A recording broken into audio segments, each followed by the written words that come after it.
Hi, today I'm gonna show you how I clean my silver necklace right at home. This necklace was found among the rubbish on the street and it's real silver. So let's start. For this method you need only a baking soda, aluminum foil and boiling water.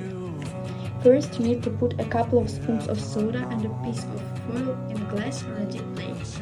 Also you can do like I do here. Then you just add hot water.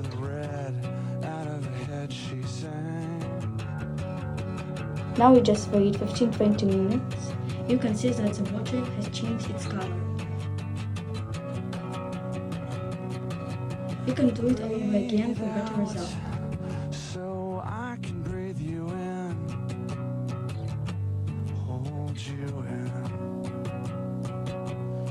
And now So here's the result. I guess it's pretty good. Out of your head, out of my head I sang. Thank you for watching.